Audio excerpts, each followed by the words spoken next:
is always within reach.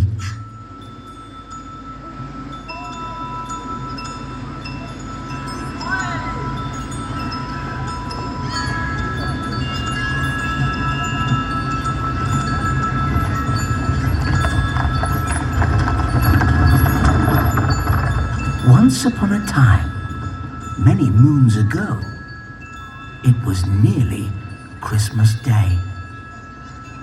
And just as everyone had hoped for, snow had arrived, covering street after street with a crisp, white blanket of joy.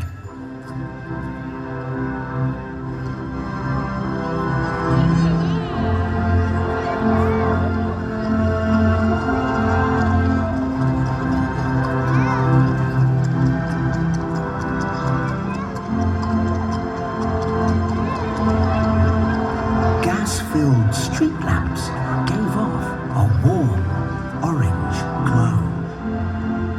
Cheerful-looking houses were decorated with candles, bows, and holly wreaths.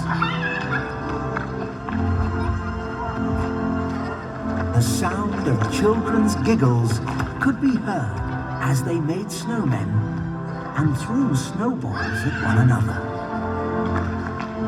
Unfortunately, one such snowball landed at the feet of a very mean-spirited man called Ebenezer Scrooge, who valued money above all other things in life.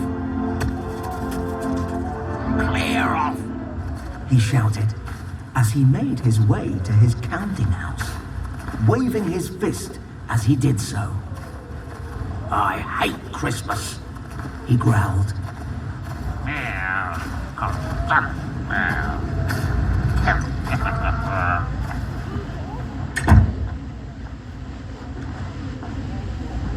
Once inside and slumped in a threadbare chair, Scrooge beckoned over his clerk, Bob Cratchit, who had been shivering in a corner because Scrooge was too mean to light a fire.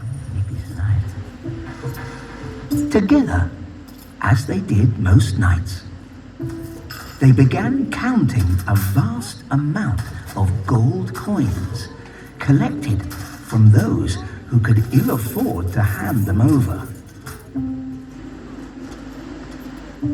1,441,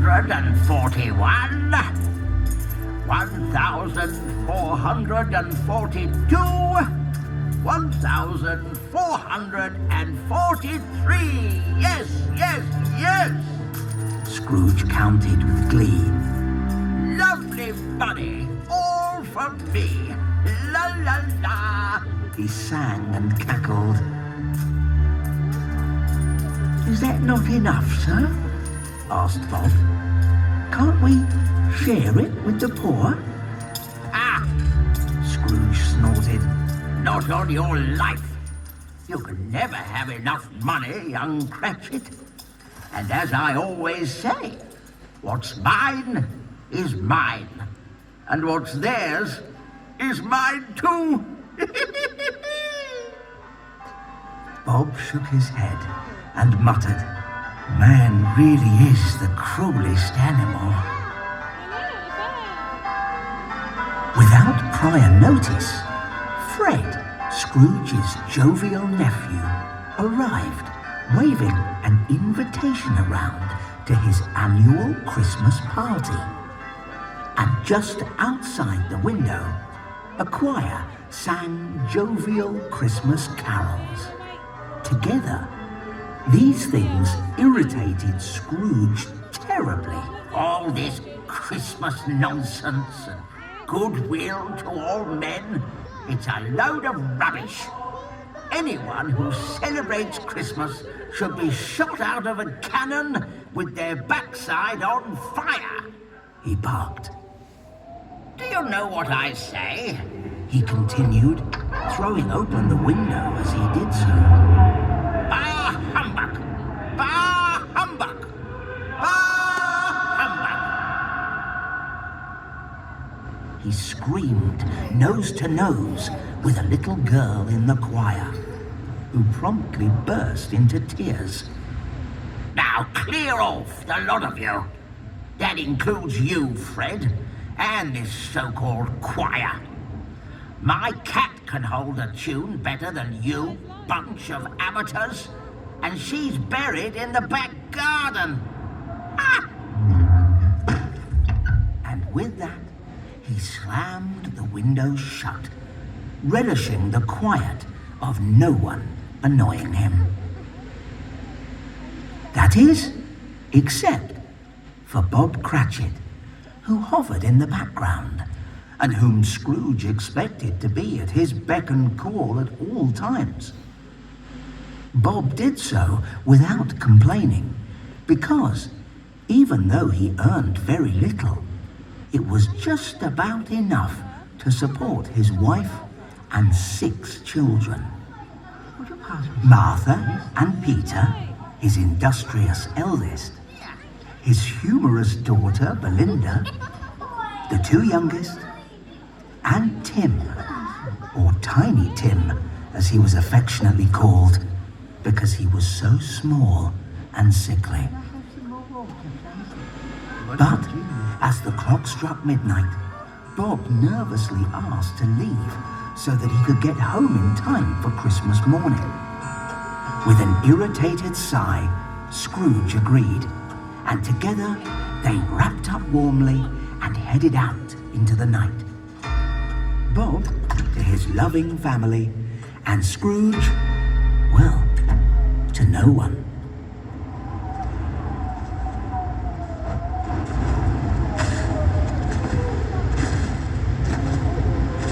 As Scrooge approached his dilapidated house, he felt a shiver run down his spine. Thinking it was just the cold of the night, he shrugged it off. But as his key turned in the lock of the front door, a second shiver ran through him, accompanied by a faint whisper. Marley. Marley.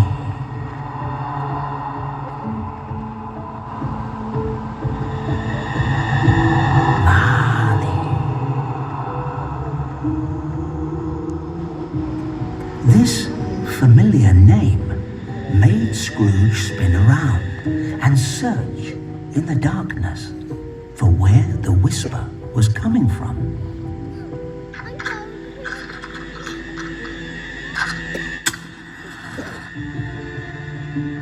Jacob Marley? Is that you, you miserable swine? Scrooge called out in disbelief. It was, after all, a name Scrooge knew well, but had not heard in years, given that it was that of his dear, departed business partner Marley. As selfish and greedy a person as Scrooge himself.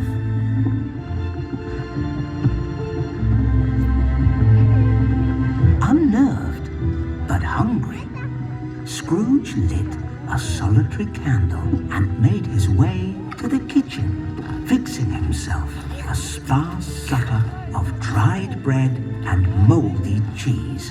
He ate with gusto, taking giant slurps of some disgusting homemade brew in between mouthfuls.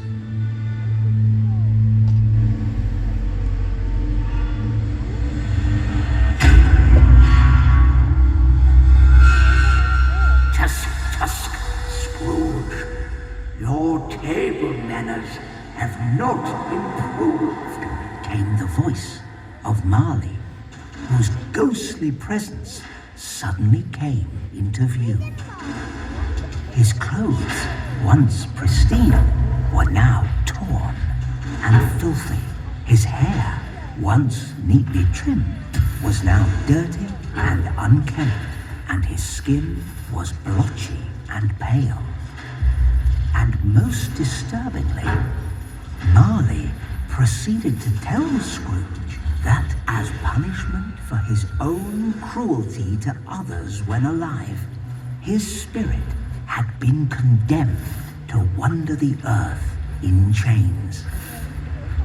To save Scrooge from sharing the same fate, Marley told him that 3 ghosts would visit him. The ghost of Christmas past, the ghost of Christmas present, and the ghost of Christmas yet to come. Each will attempt to put Scrooge on the right track. Ah, Snorted Scrooge. what nonsense. I don't believe in ghosts, nor death.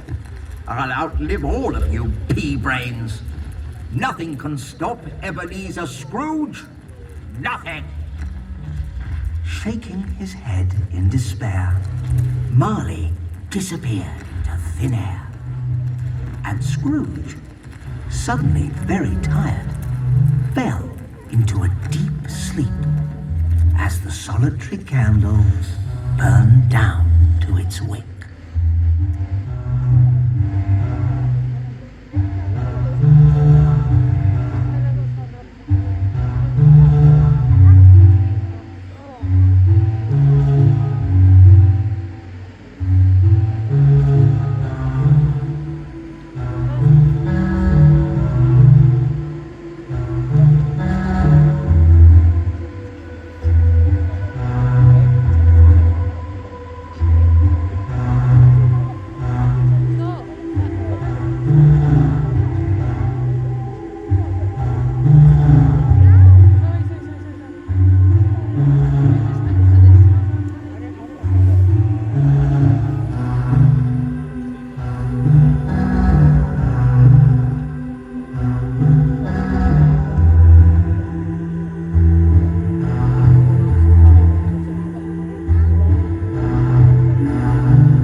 Sometime later, the sound of childlike singing woke Scrooge with a start. Staggering to his feet and letting out some morning flatulence, he followed the sound to his open bedroom window. Just beyond it was the most beautiful, translucent light, circular in shape. It began to move closer towards Scrooge, turning and tumbling in and out of itself. First left, then right, up, down, and around. Both mesmerizing and terrifying in its intensity. As the glow moved closer, the singing also grew louder.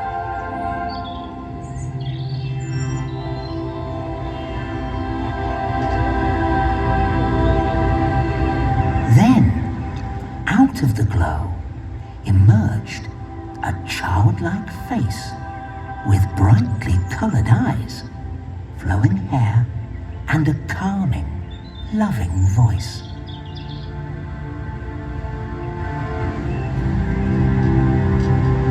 I am the ghost of Christmas past.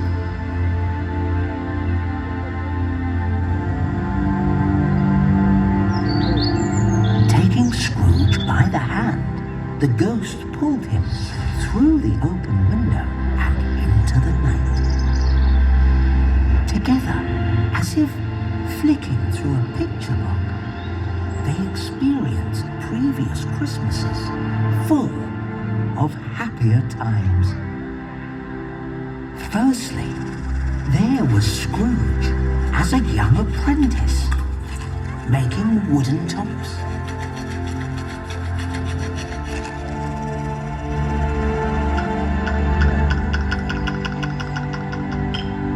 Yo-yos,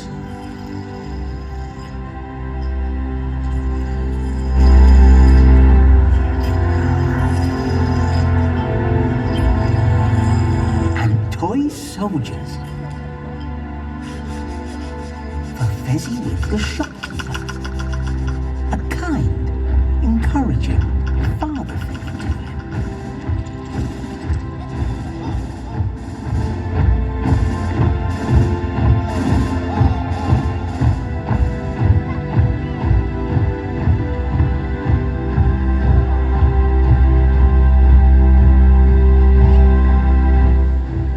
And then there was Belle.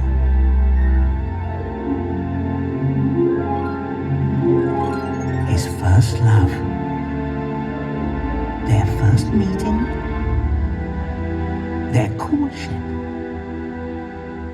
And their subsequent engagement. The paper swans he made Belle as a sign of his love.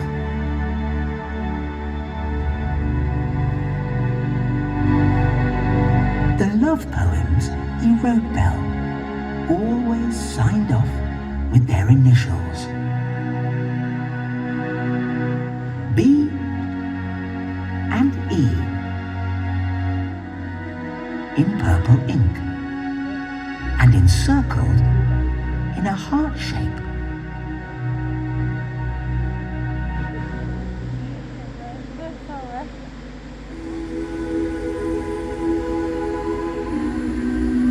Seeing these moments brought Scrooge great joy, like he had not felt in years. But then, like a dark cloud crossing the sky, he remembered how badly he treated people back then. Buying Fezziwig's shop and throwing him out. How his lust for money meant more to him than his love for Belle, who left him on their wedding day.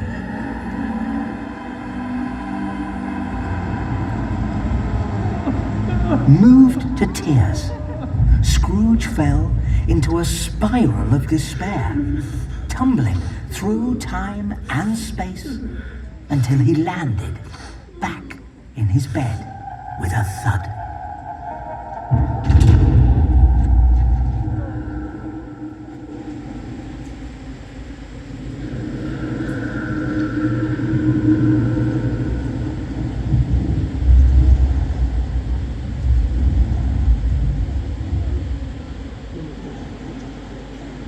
Whoosh!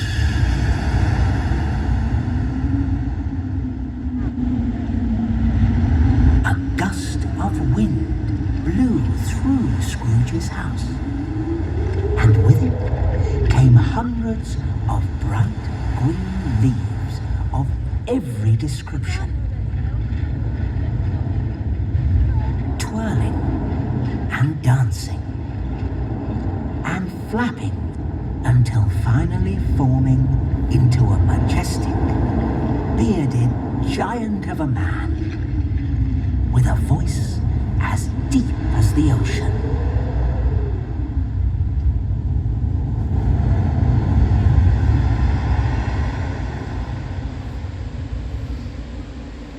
Wake up!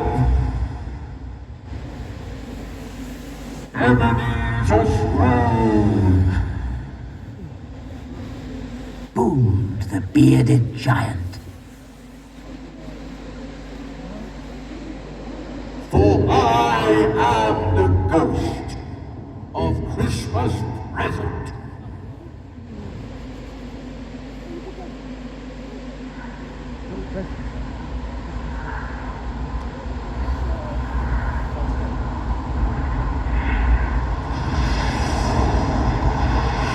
with that, Scrooge was carried high into the air, flying over rooftops, chimneys, parks, and streets.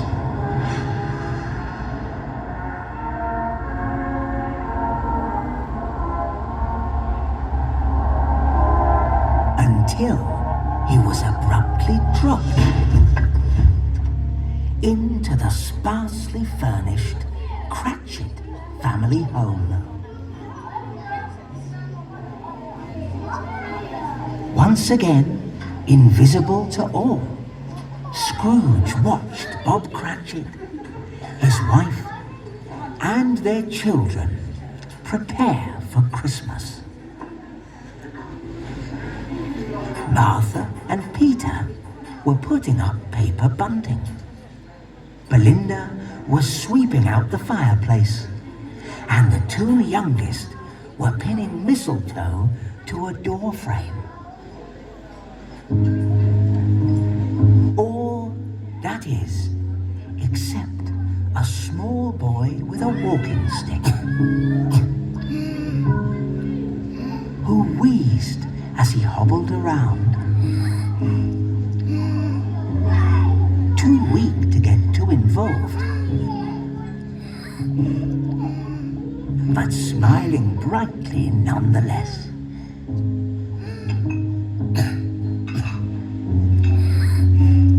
This was Tiny Tim.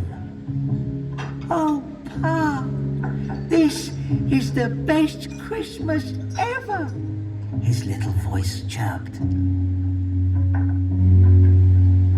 And there was Bob, triumphantly carrying to the table the most unappealing Christmas lunch you have ever seen. Oh, Bob, exclaimed Betsy, Bob Cratchit's wife and mother of the brood. what a splendid sight. She called out encouragingly. But to Scrooge, it looked anything but. Alongside the turkey were a handful of carrots and a couple of potatoes. Hardly the Christmas feast one would expect. And yet, their joy at being together was sustenance enough.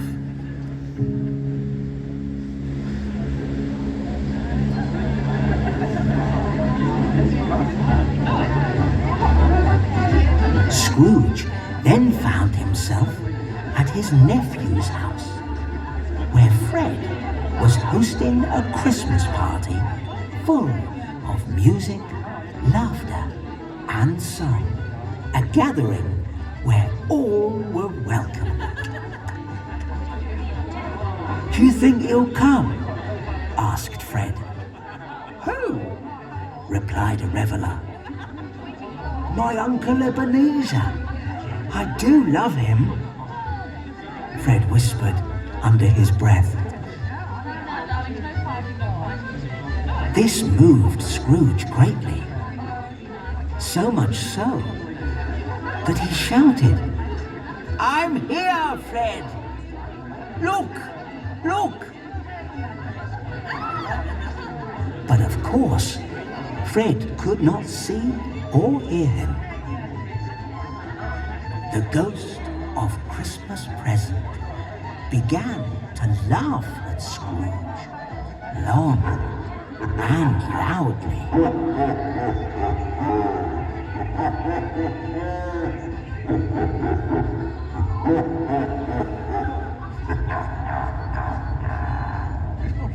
It's not real.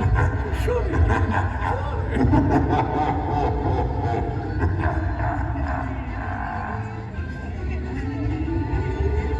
Scrooge covered his ears and closed his eyes to block him out.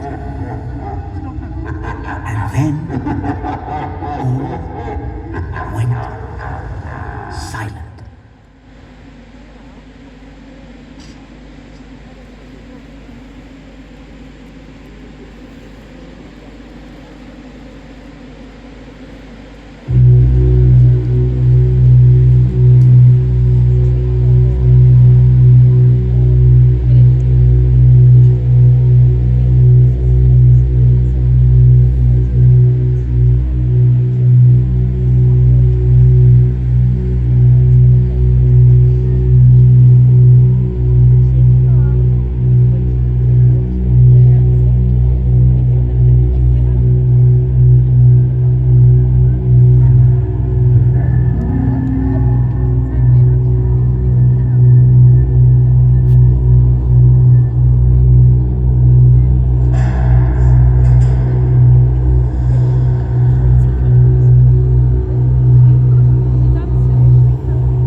brooding, hooded figure. Wakey, wakey, Scrooge! You miserable man! It's time for you to face the end. He shouted with glee. Before he knew it, they were traveling through a maze of cobbled streets, backyards, and narrow lanes, until they rounded the corner of a particularly dingy alleyway. There, shifty-looking ne'er-do-wells were furtively selling stolen goods. You won't be needing these anymore. They cackled, dangling a beautiful gold pocket watch between them.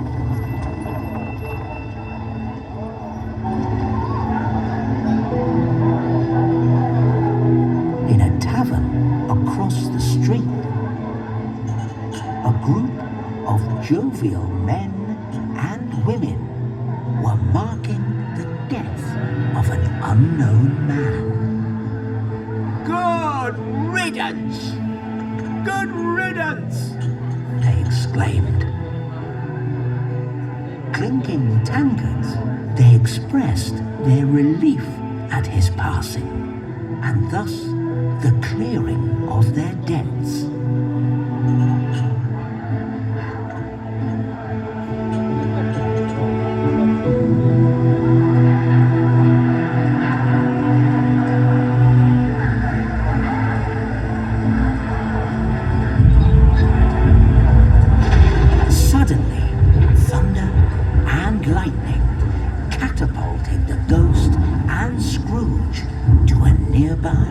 Graveyard.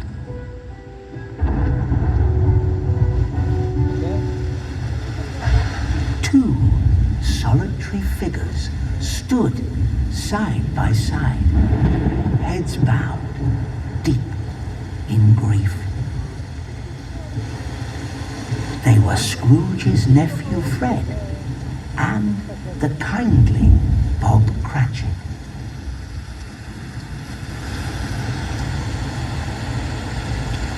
Together, they placed a wreath of flowers, spelling out the letters R.I.P.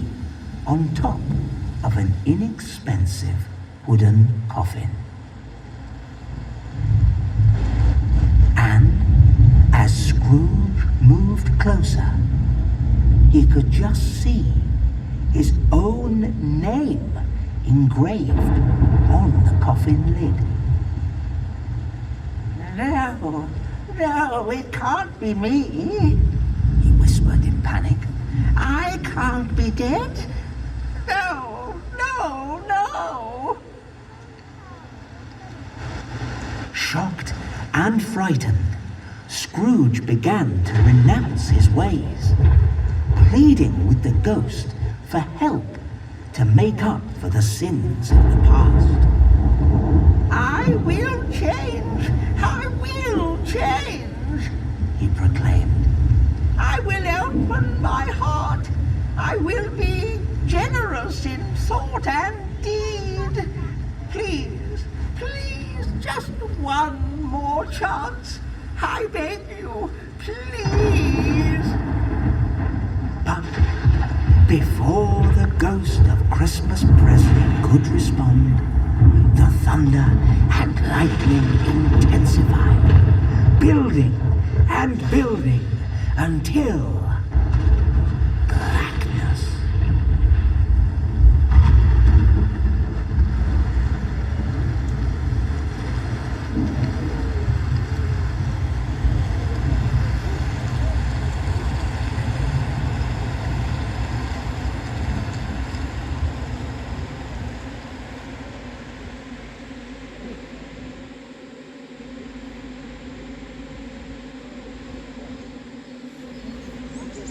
Scrooge woke to feel the morning sun on his face.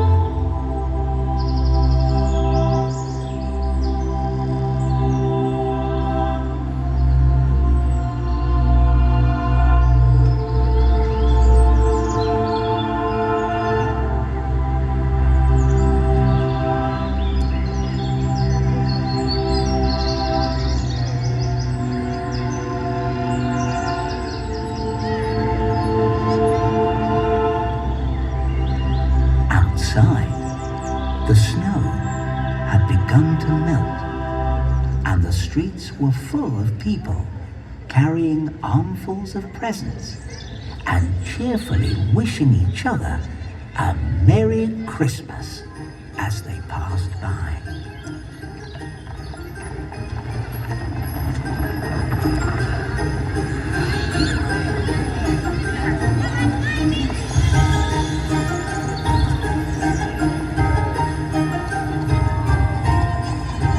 Overwhelmed to be amongst the living, Scrooge raced outside, shaking hands and hugging complete strangers. Hello. Yes, good tidings to you, sir. Hello, good tidings. What a day to be alive. He chirped to anyone who would listen. It's a wonderful time of year, yes. Everyone coming together. Oh, wonderful. Yes. Like a grape, like a grape.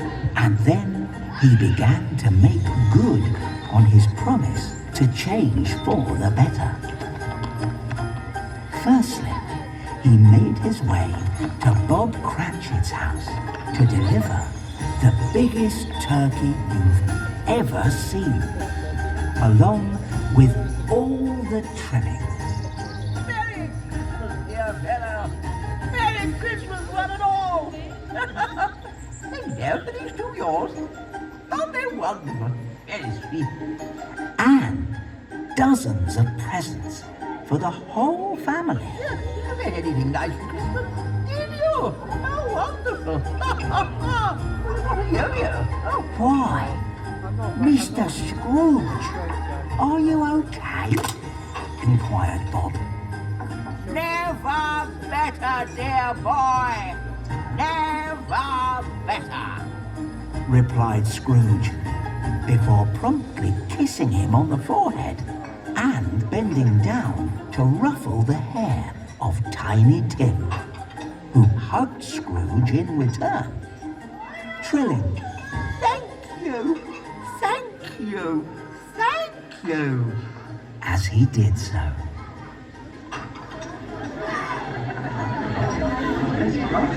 At Fred's Christmas party, to his nephew's astonishment, Scrooge danced the night away. He joined in with the Christmas carols and even accompanied the band with his own rendition of Hark the Herald Angels Sing on the flute. And as the years went by, Scrooge gave away much of his fortune to the needy and treated the Cratchit family as his own. And in doing so, his heart was opened to possibility and kindness. But still, there was a loneliness in him, a fact he contemplated one crisp winter evening as he sat alone in a snowy park.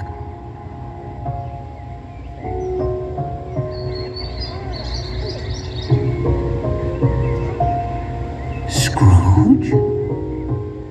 Is that you? A sweet, familiar voice asked.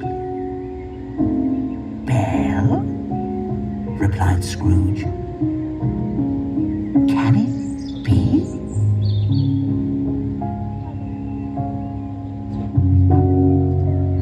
It was indeed Belle, full of the warmth and beauty he remembered so well.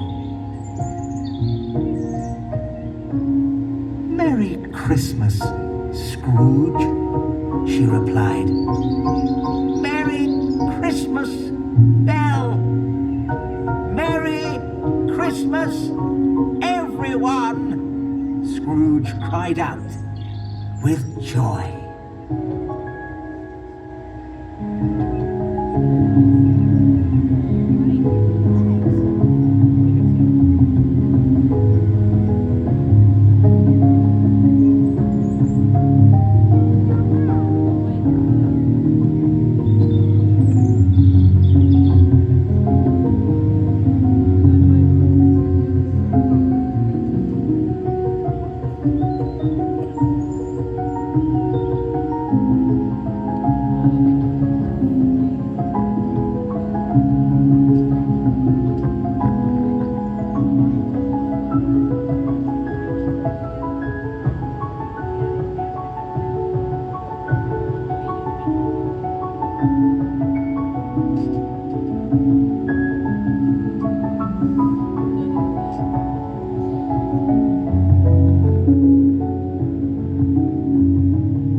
We're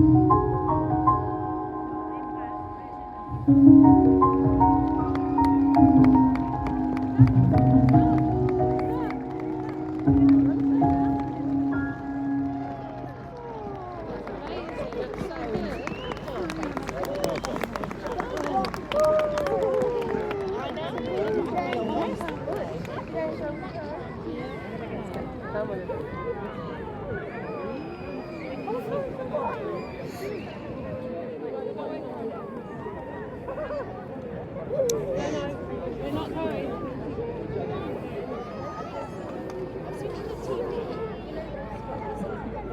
going.